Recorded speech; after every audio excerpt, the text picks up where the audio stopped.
rero kariya kagabo barambwiye ngo karakubita ugahita ubura ubwenge ushatse wareka kujya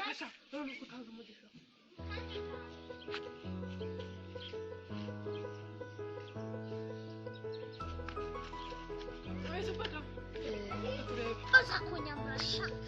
hari umuntu wari undembeje rwose urimo kunyishyuza cyane ninde ni ikigabo kibyibushye ahubwo kidatekereza mwana yanjye kwicarira byonyine menya wahwera bamwita ndetse kugira ngo uzamukwishyure ureke kwiga sinzi uko bamwita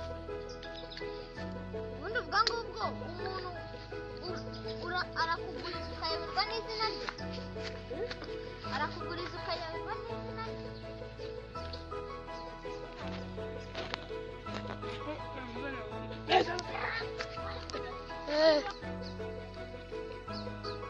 wigisha nakubonye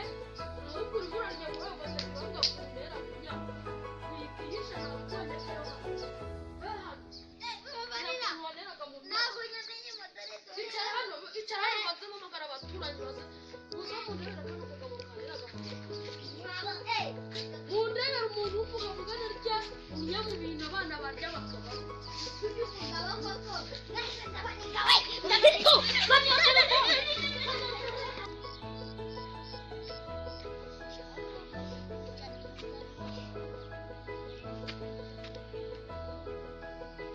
no kumviriza ari byinshi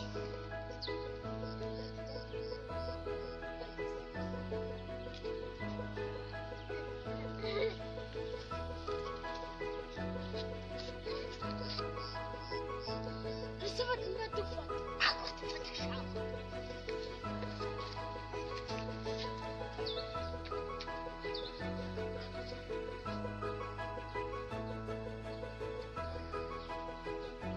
ndayibonye myinshi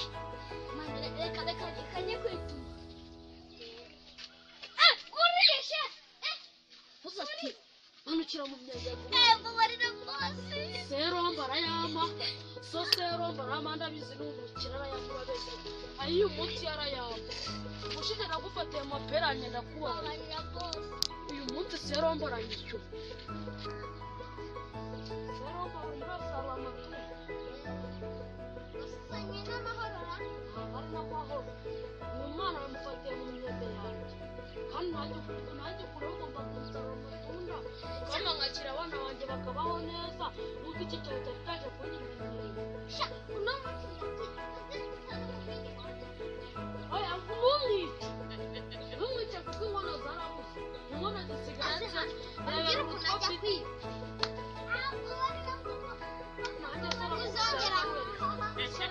uzongera oya ntabwo yari yera nzasonza umwana yandiriye imyenda ndaguha ahubwo igihumbi nacyo kimwe neza seromba zero natari narenga irembo umwana afite amabya manini iyo ngiye kumufatira mu giti cyanjye nzayagabanya sha kizasubire noneho nzagishyura niba seromba yego gisora sinde tubishyize ku byuko bw'ibara